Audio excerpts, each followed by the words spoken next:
Hey guys, so I wanted to do, I guess it's an update video on my Les George knife collection. I've been collecting Les George knives now for probably 5 years. I think I uploaded a video probably about 4 years back. And I still have the same knives, but obviously over that time the collection has grown a little bit. And I figured I would just do kind of a video kind of going over the knives and kind of my thoughts over the years of owning them. And hopefully if you're looking for a Les George knife or you're kind of getting into custom knives, he's a really good maker to start with because first of all, he's pretty accessible as far as if you have questions. I remember I said this 5 years ago and it still stands today. If you have an issue with one of his knives, he is on top of it. So if you're looking to get into custom knives, I would highly recommend Les George just because his knives are pretty available out there. I wouldn't say that they're absolutely scarce and rare, and I think they are at a good price point. Now you see a lot of mid-techs out there for the $1,000 price range. His customs will run anywhere I've seen them, $700-800 all the way up to $2,000. But it's a really nice, it's a really pocket-friendly price range for the most part. I know that's still a ton of money for a knife, but there are some makers out there that their knives are $3,000, $4,000, $5,000+. But Les is, like I said, just a great guy to communicate with and ask questions. So we'll just get started. Starting with a recent collaboration he's done with ZT. So this is a pure production knife right here. It's the ZT 0920. I have modified it. I put a black clip. I do like the black clip on my knives sometimes. And it is a production version of his Harpy, and you'll see the Harpies here, and the Harpies are actually my favorite model. We'll just put that aside. And this is the knife here that was on the Wilson Combat website. This is the Wilson Combat Eagle. They make a bunch of different versions now, but this was the first version that they had come out with. You can see how thin it is. I actually carried this knife for quite some time. It's an amazing knife. I don't see a lot of reviews on it, and if I do, people don't know what to make of this knife just because it's a little bit expensive. I think these are running about $500 around. Might be a little bit less, maybe a little bit more, but for a pocket-friendly mid-tech knife that's put together by a custom knife maker, I think this is a really great knife. So,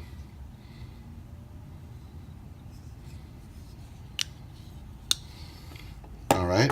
So the rest of that's a mid-tech. The rest of the knives on the table are all customs. Starting with this one here. This is just a Rockeye.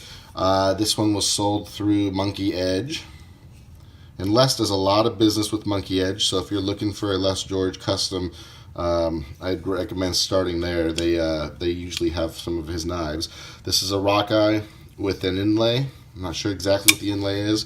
And then he has a Damascus blade that they DLC coated. I thought that was weird when I first saw it, but Les is a very creative guy, and he kind of does his own thing. I put this black clip on it, the DLC coated clip, because I think it matched the knife pretty well. But you can see I actually have my own edge on this, so I do use it quite a bit. It's got my own wicked edge on it. And that is the Rockeye. Another Rockeye here. This is actually a Wilson Combat version of a Rockeye. It basically, Les made the Rockeye, sends them to Wilson Combat for their Tactical Alliance. This one I think was 2015. They called it a BMF, but obviously it's just a really nicely done Rockeye here. I put this clip on. I actually put I buy a lot of the clips from his website, and it was just a plain clip, but I think it's really cool when it has his logo on it. But that is the Wilson Combat BMF / another Rockeye. And getting into some more Rockeyes here. This is a 3D Rockeye. This is new. You can see it has the new clip on it with the hidden, the 3D clip, and then the hidden hardware on it. And this one's just pretty cool because of the Moku tie. And then, you don't see a lot of Moku tie machined, 3D machined texture out there. So it's just kind of a unique knife. This is, as of the filming, this is Wilson Combat's latest Tactical Alliance. They called it the tactical Mokutai or Mokutai tactical, but again, it's just another Rockeye that Les had done. And this one here, I just got lucky. This one's gorgeous. And it has the old style clip on it, and it's just very, very cool. This actually was the first custom that I bought, and I think that was a 2010 or 2011 model. It's one of Les's first knives. I think he called it the Hydra. Wilson Combat called it the Blackout. So when Wilson sold this one to me, it was called the Blackout. It's a cool knife though. Flips great. This one's a flipper, and originally his original flippers were on washers, and it's hard to tell. I mean, they flip really, really nicely. This is one of the latest models from Blade Show 2017. I really like the Harpy, so when I saw kind of a dressier Harpy pop up, I jumped all over it. Again, it's got the 3D hidden hardware clip. Really nice looking blade on this one with the Mokutai inlay there. This is a neat knife. It just sounds great. And this one is on, like his newer ones, most of these are on washers. I'll point out, bearings. I'll point out the ones that are on washers. So let's see, this one's the only one that we've gone over that's on washers. Everything else has been on bearings. And this one here is really neat. It originally sold in, I think, 2015 at Monkey Edge as a Frag Edition Harpy. And this is, I bought it back then secondhand because they sold out quickly. And it was the first ones that I saw that had bearings in them, which is why I got them. Now, if you watch my original video, you might see it had a, I guess it's black. The blade was black coated. When I had bought it secondhand, of course, this is one thing I hate about custom knives. I absolutely hate it. I was told that it was perfect and great shape, but it had some dots on it. And I remember I asked it, I said, hey, there's some dots on the knife. And they're like, oh, that's how it came. It's totally normal.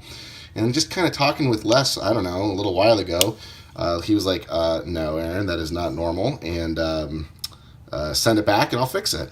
And I added this clip later, the Mokutai clip. But I sent it back to him, and he emails me up and says, hey, man, this I was working on this, and I was going to turn it black again. I'm not sure the process. I'm not sure what they would have done. But he's like, but it came out like this, and this, I want to send it back to you like this if you think it's okay. So I said, yeah, send it back. This thing is sick. It is the most incredible looking knife, and I haven't seen anything quite like it. What a cool knife. So it's kind of a, I don't know what you want to call it, a modified version of the Monkey Muster Harpy, but it's a really cool knife. And this one I love. This one actually I did carry for a little bit. I think this Harpy came out in 2013. I love the Harpy. When I saw the Harpy, I said, dude, I'm all over that design. It was cutting edge at the time, and it's still cutting edge, but I mean, there's a lot of knives like it now, but at the time, in my opinion, it was just so original. And so I bought this one and carried this one.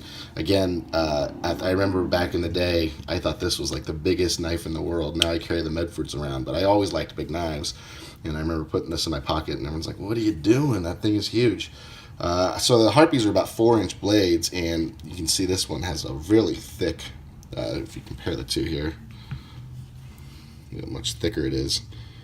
The scales are much thicker, so this one just has a real beefy, hefty feel to it. This one is actually, believe it or not, on washers. So this is, I don't think at the time Les had even done bearings yet for any of his knives. So when he made this one, it's on washers, and it's perfect. Everything's great.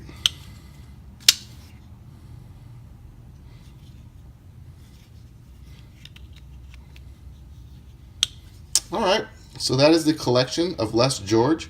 Hopefully you guys got a little kick out of it, and if you guys have any questions, again, I don't consider myself an expert or anything like that, but I've carried the Rockeyes, I've carried the Harpies, I carried a lot of less George stuff. So if you have any questions about how they feel or whatever, and you can't get a hold of one and you're interested in one, feel free to shoot me a question if you have it, and hopefully I'll be able to answer that. All right, thanks for watching. Bye.